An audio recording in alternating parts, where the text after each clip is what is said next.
ኦርቶዶክስ መምህራን ያው ላይቭ ላይ ከፍተው ያወራሉ። ስለዚህ ላይቭ ላይ የምታዩትን ነገር እኛ ጋር መታችሁ እንድትወያዩ የውይይት ጥሪ እናቀርብላችኋለን። የውይይት ጥሪ ደግሞ የሚሆነው በማን ነው ካልን በወንድም ሳላህ፣ በወንድም አቡበከርና በእኔ ነው። 3 ለ3 ማለት ነው። ኦኬ አንድ ቤት ተከፍቶ ሶስታችንም ገብተን የምንወያይ ይሆናል። መምህራን ካላችሁ ቁማችሁ እኛ ፊት ቁማችሁ ስለ አምላኮቻችሁ፣ ስለ መጽሐፍ ቅዱስ፣ ስለ ነቢያት መስፈርት ማውራት የምትችሉ ክርስቲያን ካላችሁ ያው የውይይት ጥሪ አቅርበናል። ይሄ የውይይት ጥሪ የሚመለከተው ማን ነው ካልን ሰባኪያኖቹን ነው። እውቀት ያላቸው ሰባኪያን ኢንፍሉዌንስ የሚያደርጉ ካሉ ያው የውይይት አቅርበናል። መወያየት የሚችል ካለ እኛ ጋር መጥቶ ይወያይ። አብዛኛው ጊዜ ቤት ተዘግቶ የሚወራውና እስኪ ደፈር በሉና ያው እኛ ራሱ ሙስሊሞች በነብዩ መሐመድ ዙሪያ እንወያያችሁ፣ ቤታችሁ የምትቀጥፉበትን ነገር እናውራበት እያልን ያለው ነውና ያው ትመጣላችሁ ብለን እናስባለን። የውይይት ጥሪ አቅርበናል። ወንድም ሳላህ አቡኪ ይብሮቀ ስፔሻሊ ደግሞ እኔ በጣም የፈለኩት ዲቤት ምንድነው ካላችሁኝ ጋይስ፣ አንዳንድ ክርስቲያን ልጆች አሉ ሀፍስ ወርሽ ቃሉ ምናምን እያሉ የሚሉ ልጆች አሉ እና መታችሁ እኛ ፊት ሀፍስ ወርሽ ቃሉን ብትሉ እንደ ሀሳብ ኦኬ እንደዛ ብታረጉ ብትሞክሩ እያልናችሁ ነው። እሱ የትኛው ስር ነው የሚካተተው? የአምላክ ቃል የሆነው ቁርአን ወይስ ባይብል ነው? which one is preserved የተደረገው የትኛው ነው በሚል ርዕስ ነው ይሄኛውን የምንወያየው። እና ስፔሻሊ አንተ ራስን ታውቃለህ። ሁለት ሰው ይዘህ መተህ ዲቤት ብናረግ ኦኬ ለአንዴና ለመጨረሻ ጊዜ እዛው ዲስትሮይ አድርገን ብናስቀምጥ ካሪራችሁ ኢንድ እንደሚሆን ታውቃላችሁ። ካሪራችሁ እስከዛሬ ክርስቲያን ፊት ቆመህ ቢውልድ ያረከው ካሪር ገና ኢንድ እዛው ያልቅለታል። ኦኬ አንደኛው አንተ ስፔሻሊ አንተ ማለት ነው ብትመጣ ይመረጣል። ሁሌም ሴቶች መሀል ተቀምጦ ሳይሆን ወጣ ብሎ በኮሆስት ዲቤት ብታረግ ኦኬ ለአንዴና ለመጨረሻ ጊዜ ይሄን ነገር እንቋጨው። ሌላ ስለ ነቢ መሐመድ ነው። አትወያዩም አይደለም የምትሉ እንወያያለን። ስለ ነቢ መሐመድ ስፔሲፊካሊ ስለ ነቢ መሐመድ ብቻ እንወያያለን።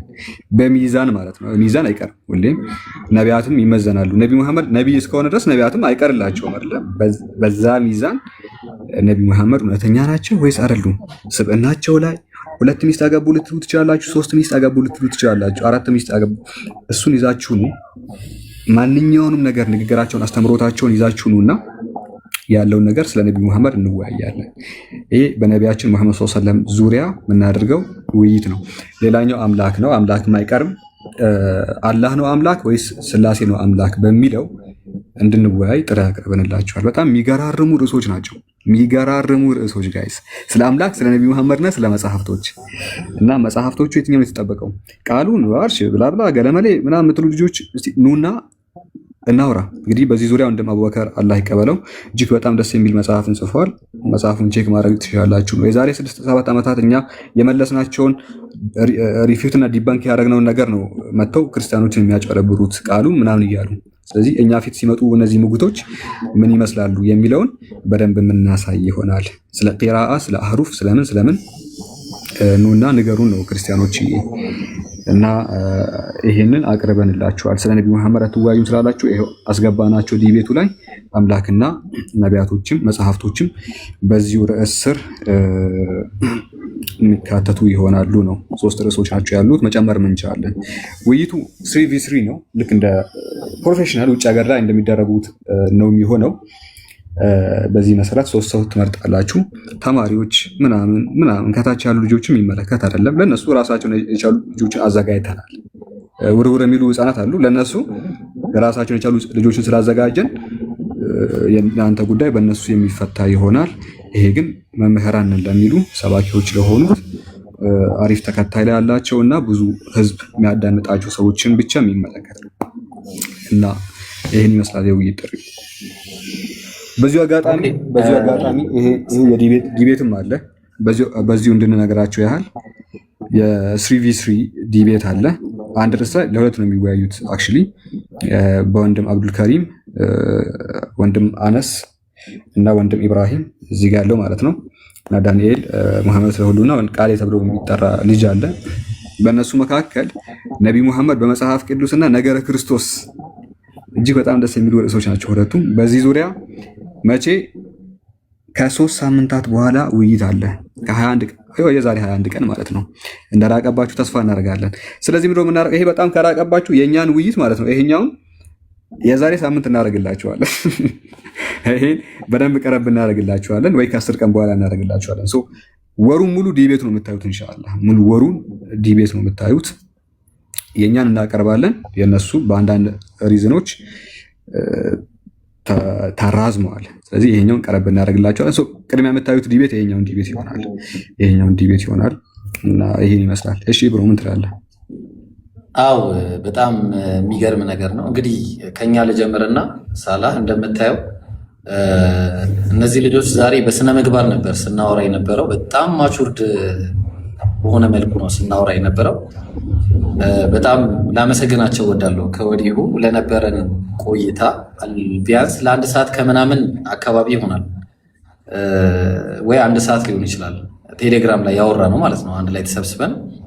ስለዚህ ያ ስነ ምግባር በእውነትም ፊት ለፊትም እንደሚደገም ተስፋ አደርጋለሁ። በወንድም አብዱል ከሪም ወንድም አነስና በእኔ እንዲሁም በዳኒ በመሐመድ እውነት ለሁሉና እንዲሁም በቃሌ በእነዚህ በእኛና በእነሱ መካከል ጥሩ መማማሪያ እንደሚኖር እርግጠኛ መሆናችንን ስንነግራችሁ በደስታ ነው ኢንሻአላህ። እና አላህ ብዙዎች የሚማሩበት ያርገውና እንደዚህ ያሳልፈው። አሁን ደግሞ ሳላ አንዴ እንደዚህ ያርግልን። ከዛ ደግሞ ሌላ ነገር መጣ። ይሄኛው አሁን 3 ሳምንት ነው እንደምታዩት።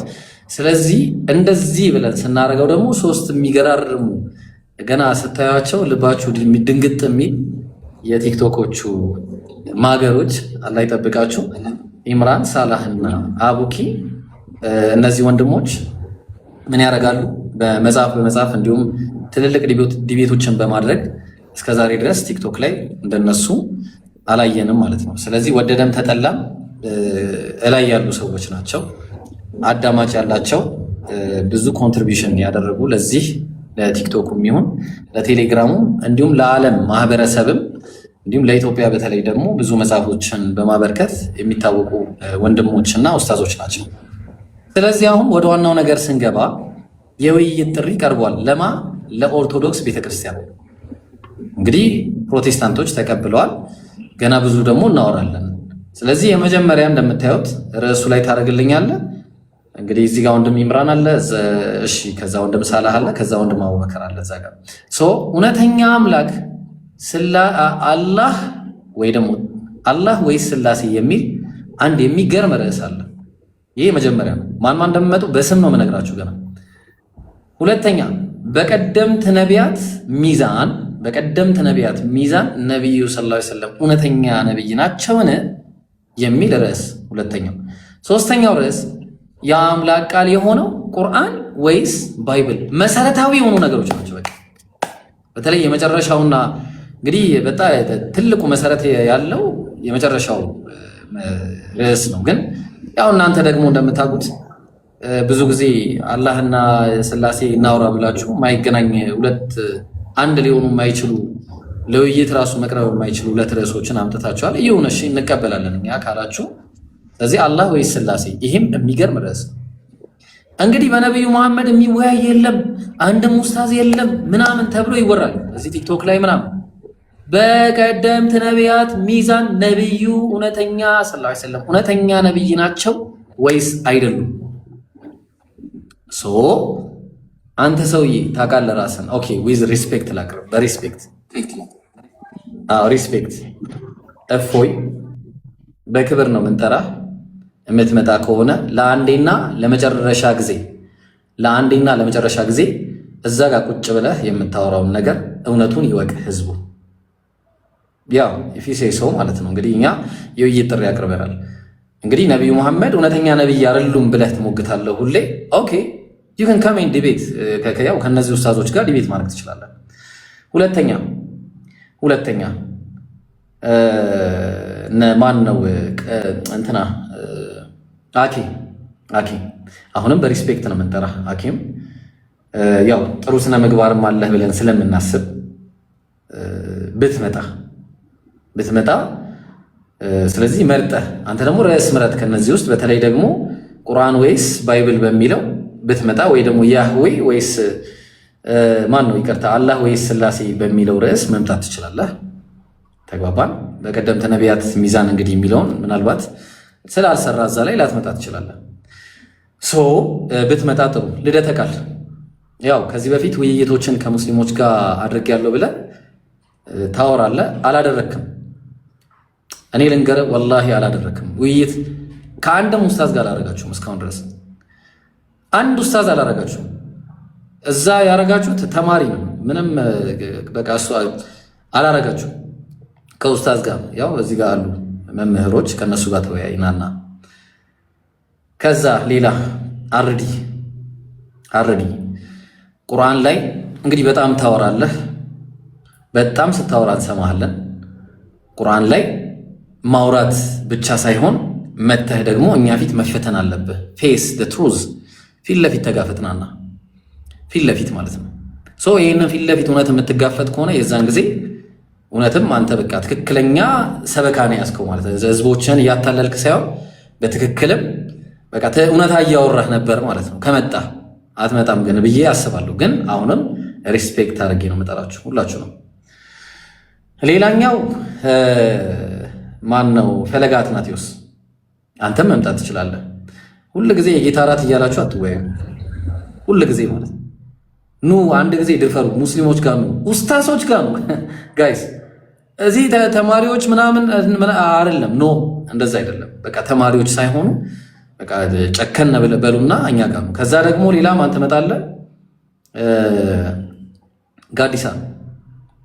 ጋዲሳ ብዙ ጊዜ ስላሴ ላይ ስታወራ አንዳንድ ነገሮች ላይ ያይሃለሁ። እሱ ላይ ብትመጣ ኦር ደግሞ መርጠህ እነዚህ ርዕሶች ላይ መምጣት ይችላል። ፈለጋ ጫጉላ ላይ ነው ያለው። ይብሮ ጫጉላ ላይ ነው። እሺ እንግዲህ ጫጉላ ላይ አናስጨንቅም። እሱ ከሚስቱ ጋር ይወያይ ለጊዜው። አዎ መልካም የትዳር ዘመን ይሁንልህ ብለናል። በዚህ አጋጣሚ ያው መልካም ምኞት ተመኝተንልሃል። ስለዚህ በሚመች ጊዜ ደግሞ አንተም ለመምጣት ፈቃደኛ ከሆንክ እንቀበላለን ማለት ነው። ሌላኛው ምናልባት እንደ ማሟያ እንትናን ከጠራ ነው፣ እንደ ዮሐድን እንደ ማሟያም ከጠራ ነው። እሱም ከገባ እንደ ማሟያ ከጠራ ነው ማለት ነው። ምክንያቱም እዛ ደረጃ ያለ ሰው ስላልሆነ ማለት ነው። ግን እንደው በቃ ይሁን ብለን እንቀበልህ። ከፈለግ ከአንተ መምጣት ትችላለህ ዮሐድ። ያው ግን ስንቀበልም እንቀበል እንደው ብለን ነው የምንቀበል አንተን ከይቅርታ ጋር ማለት ነው። አሁንም ሪስፔክት እያደረግን ነው የምንናገረው። ሌላ መጨመረት የምትፈልጉት ካለ እንግዲህ እናንተ ከዚህ በፊት ስማችሁን የጠራኋቸው ሰዎች መታችሁ ይሄ ታች ምናምን ያሉ ሰዎችን ይዛችሁ እንዳትመጡ። መምህሮች በቃ ጠንከር ያላችሁ እናንተ በቃ የምትባሉ ሰዎች ናችሁ ተብሎ ነው የሚታሰበው። ሰው ዩከን ከሜንድ እዚህ ላይ ዲቤት ማድረግ ትችላላችሁ። አይ የምትሉ ከሆነ እንግዲህ ፕሮቴስታንቶችና እናንተ መለየት ጀምራችኋል ማለት ነው። ምክንያቱም ፕሮቴስታንቶች ኦልሬዲ በስነ ምግባር በጥሩ ውይይት አድርገን ተቀብለው ከዚህ በኋላም ጥሩ ውይይት እንደሚኖረን ወደፊትም ተስፋ አደርጋለሁ ኢንሻአላህ። እናንተም እንጠብቃለን። ከሌለ እንግዲህ ምን ማድረግ ይቻላል? እኔ ጨርሻለሁ ጋይስ። ኢምራን ቀጥል። ኢንሻአላህ ቪዲዮም እንሰራለን። ሪከርድ ያደርጋችሁ ሪከርዱን በደንብ አሰራጩ። እስኪ ይመጡ ይሆን ትላላችሁ? እንደ ድሮ እናያለን። ከመጡ እንግዲህ አክብራችሁ አልጠራችሁንም እንዳይሉ አክብረን የጠራነው ያው ገራሚ ቤት የሚሆነው። ካልመጡም ደግሞ መምጣት እንደማይችሉ ግን ድፍረት አለው አይደለ? እውቀት ያለው ሊዋይ የሚችል ካለ እደግመዋለሁ። ቤታችን ክፍት ነው። ቀጥሉ። ያጀማ የሆነ ቲክቶክ መጣብኝ፣ ምን እንደሆነ አላውቅም። ኦኬ አክሰፕት ስታደርጉ ኦፊሻሊ ቪዲዮ ሰርታችሁ እነማን እንደሆናችሁ አሁን ከተጠራችሁት ውስጥ ማለት ነው እናንተን ብቻ ስለሆነ የሚመለከተው አሁን ስማችሁ ከተጠራ ውስጥ እነዚህ ነገራቶችን በተቀመጠው በሶስቱ ርዕሶች በአርዕስቱ ውይይት የምናደርግ ይሆናል።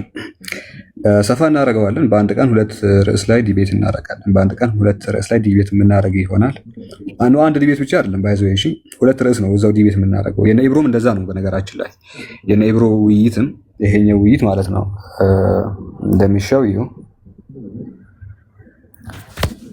ይሄኛው ውይይት 3 ለ3 ምናምን የሚወያዩት ሁለት ርዕስ ነው። በመጽሐፍ ቅዱስና ነገረ ክርስቶስ የሚል ነው በአንድ ቀን። ይሄኛውንም እንደዛ ነው የምናደርገው። ሰዓቱን ቀደም እንትን አድርገን ቀረብ አድርገን 1 ሰዓት እንጀምርና 4 ሰዓት እንጨርሳለን። 2 ሰዓት ነው የምንፈጀው። እዚህኛው ላይ 2 ሰዓት፣ እዚህኛው ላይ 2 ሰዓት ነው የምንፈጀው። ስለዚህ በፈለጋችሁት መጀመር ትችላላችሁ። የአምላክ ቃል የሆነው ቁርአን ወይስ ባይብል የሚለው ግን አይቀርም እና ይሄኛው አይቀርም። አንዱን ፒክ ታደርጋላችሁ። ብዙ ጊዜ የነቢ መሐመድን ስለምትወዱ እሱን እናስገባላችሁ እና የአምላክ ቃል የሆነ ቁርአን ወይስ መጽሐፍ ቅዱስ ፍሮም ፕሪዘርቬሽን አንስተን እንወያያለን። ፍሮም ፕሪዘርቬሽን ከፕሪዘርቬሽን ከአመጣጡ ከምኑ ጀምሮ እነዚህ ነገራቶች የምናስገባ ይሆናል ነው። 2 አርዕስት በአንድ ቀን ይሆናል። አጥኑ። በጣም ጥናት ይፈልጋል። ቤታችሁ ክርስቲያኖች ላይ እንደምታቀርቡት ቀላል አይሆንላችሁ። ማወቅ ያለባችሁ ትልቁ ነገር ምንድን ነው? ክርስቲያን ፊት ማውራት የሆነ ክርስቲያኖች ምንም ያውቁ ክርስቲያን ተሰብስቦ የምታወሩት ነገር ሙስሊም ፊት ስትመጡ እንደምታወሩት ቀላል አይሆንላችሁም። በጣም ትጠየቃላችሁ። በጣም ዝግጅት ያስፈልጋቸዋል ነው። ዝግጅት ያስፈልጋቸዋል። 2 ርዕስ በአንድ ቀን እናደርጋለን። ሰዓቱን 1 ሰዓት ከምሽቱ እናደርግና እስከ 4 ሰዓት ድረስ እንወያያለን። ዝግጅት አድርጉ። አክሰፕት አድርጉ። 3 ክርስቲያን አፖሎጂስቶች ኢንሻአላህ። ውይይቱን ከተቻለ በዚሁ ሳምንት እናደርጋለን። ምንም ዝግጅት አናደርግም። ዝግጅት ሳይደረግ በዚሁ ሳምንት እናደርጋለን። ኦኬ። አንዘጋጅም። እኛ ተዘጋጅተን ጨርሰን እናንተ ነው የምንጠብቃችሁ እንድትመጡ። ይኸው የውይይት ጥሪ ቀርቦላችኋል ይላል እንግዲህ ፖስተሩ። ምን ላይ እናወራ ታስታውሳለህ? ዛሬ በምን አይነት ስነ ምግባር ስናወራ እንደነበረ ውይይቱም እንደዛ ነው የሚሆነው አይደለም? ያ አንደኛ ፕሮቴስታንቱ ናቸው። ያው ስርዓት አላቸው ከነዛኞቹ አንጻር ኦብቪየስሊ ግልጽ ነገር ነው። ጴንጤዎች ናቸው።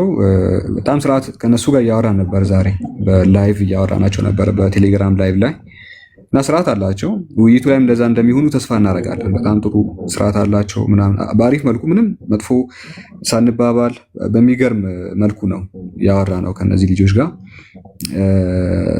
ኦርቶዶክሳውያኑ እንደዛ ባይሆኑ ምንም ችግር የለውም። ሆናችሁ አልሆናችሁ ናችሁም ብለን አንጠብቅም። ለራሳችሁ ነው። ጥሩም ሆናችሁ መጥፎ ለራሳችሁ ነው። ግን ጥሪውን ተቀበላችሁ እንድትመጡ እና ፊት ለፊት ዲቤት እንድናረግ እኔ ኢምራንና ወንድም አቡበከር ይኸው እየጠራናችሁ እንገኛለን። በዚህ ሰዓት እንደማታሳፍሩን ተስፋ እናደርጋለን። ህዝባችሁም እናንተ እንድትመጡ ይፈልጋል። በተለይ ምን መሰለ ይምሩና ሳላ ምን መሰላችሁ፣ አሁን ትልቁ ነገር እዚህ ጋር የጉዳዩ የትከሻ መለካካት አይደለም። እኛ የጠራ ነው። ይህንን እንድታቆልን እንፈልጋለን። ሁላችሁም የተጠራው ትከሻ ለመለካካት ወይ ለመጣላት ለመደባደብ አይደለም የምንጠራራው። እዚህ ጋር ሁል ጊዜ ቁጭ ብሎ አንድ ሰው እኔ ለምሳሌ ሁሌ ነገረ ክርስቶስ ላይ አወራለሁ። ሁሌ በቃ ውይይት ጥሪ መጣ ተቀበልን። በቃ እኔም አቅርብ ያለው እነሱም አቀረቡ ተቀበልን። መጀመሪያ አቅርበን ነበረ። እሱ ብቻ በሆነ ነገር አልተስማማንም፣ ሪጀክት ሆነ። ከዛ በኋላ እነሱም መጡ፣ እኛም መጣን። በቃ ምንድነው ይሄ? ከዛ በስነ ምግባር እናወራለን። በስነ ምግባር ማለት ነው። ወላሂ በስነ ምግባር ፕሮፌሽናል የሆነ ውይይት ልክ ውጮች እንደሚያደርጉት በአግባቡ ሰዓታችንን ጠብቀን በአግባቡ እናወራለን። ይሄ ጉንጫ አልፋ ንትርክ መሰዳደብ ምናምን ይሄ ፎቶ እያሳዩ አምላክ እንደዚህ ነው ምናምን አንባባልም። ወላሂ አንባባልም። ኢንሻአላህ ምንድነው ይሄንንም እንተራረማለን ተባብለን ነው በእኛ በሁለታችንም በኩል ተነጋግረን የመጣ ነው። በሁለታችንም በኩል ማለት ነው። ስለዚህ ተርፍ ቃል እንደሌለ እንዲሁም ደግሞ በእኛ በኩልም በየትኛውም በኩል ከዚህ በኋላ ስንወያይ ያንን ነገር ነው የምናደርገው ብለን ነው የምናስበው። ሰው ስትመጡ ኦርቶዶክሶችም በዚሁ መልኩ እንደምትመጡ ተስፋ እናደርጋለን። ግን አደራችሁን ይህንን ውይይት ካልተቀበላችሁ መቼም ቢሆን ማለት ነው ውይይት እንዳታቀርቡ። ይህን የውይይት ጥሪ የማትቀበሉ ከሆነ ውይይት እንዳታቀርቡ። ከዚህ በኋላ እንዳታስቡት። ይሄ ውይይት ላስት ውይይት ነው። በቃ ለአንዴና ለመጨረሻ ጊዜ ይውጣልን። በቃ ማለት ይውጣ። በቃ ይሄ የምናወራው ነገር ሁሉ እውነት ነው ውሸት ነው ይውጣ። በቃ ያው እኛ ነገረ ክርስቶስ ላይ ሁሌ ያወራሉ። ይሄው በቃ ሊወጣ ነው። በቃ ወደ ህዝቡ ሊወጣ ነው። እንግዲህ አብዱል ከሪምን ታውቁታላችሁ ማን እንደሆነ። አብዱል ከሪም በነገረ ክርስቶስ ላይ ስፔሻላይዝ ያደረገ ሰው ምን አይነት ሰው እንደሆነ ታውቃላችሁ። እኔም በነገረ ክርስቶስ ብዙ ነው የማወራው። አነስም በፕሮፌሲ ምን አይነት ሰው እንደሆነ ታውቃላችሁ። እኔም በፕሮፌሲ ተወሰነ አወራለሁ። እነዚህ ወገኖቻችን እዚህ ጋር ያሉት ደግሞ አሁን ሳላህ ደግሞ በዛ በኩል የሚያሳያችሁ በነገረ ክርስቶስ ላይ በጣም ሲጽፉ የነበሩ ሰዎች ናቸው። ቃሌ ደግሞ እንደምታውቁት ነው። ሰው ይውጣልን ነው በቃ ይሄ ነገር ይውጣ፣ ህዝቡ ይወቅ ነው በቃ ሌላ ነገር የለውም። እኛ እዚህ የምናወራው ነገር ህዝቡ ይወቅ በቃ መጨረሻውን ይሄው በቃ በጸባይ አውርተን ማለት። ስለዚህ ይሄኛውንም እናንተ ኑና ተቀበሉ፣ ያኛውን በቃ ከኦርቶዶክሶች ኑና በቃ ካባችሁን ልበሱና ኑ። ትክክለኛ ካባችሁ አለ አይደለ? ምንድነው የሚባለው? የወታደር ካባ አለ አይደለ? ያ የወታደር ካባችሁ ለብሳችሁ ነው በቃ ኑ ዲፌንድ አድርጉ፣ ኑ አታክ አድርጉ። ችግር የለውም ማለት በስነ ስርዓት ማለት ነው። እኛ ይሄ ታች ጥበቃ ምናምን ደረጃ ያለውን ሰው ይዛችሁ እንዳትመጡ። ምክንያቱም እዚህ ጋር እኛ ወታደሮች ነን ብለን ነው የምናስበው። ስለዚህ እናንተንም የጠራናችሁ በዛ ልክ ካላችሁ ብለን ስለምናስብ በዛ ልክ ያላችሁ ሰዎች ኑ፣ ካልሆነ ደግሞ መቼም እንደማትወያዩ ነው በግልጽ የምነግራችሁ። እንግዲህ ከዚህ በላይ የምናወራው ነገር የለም። እኔ የማወራው ነገር የለኝም። በቃ አሁን ጨርሻለሁ። አንተ ቤት እንምጣ ወይስ ለነገሩ የሚወጣበት ሰዓትም ደርሷል?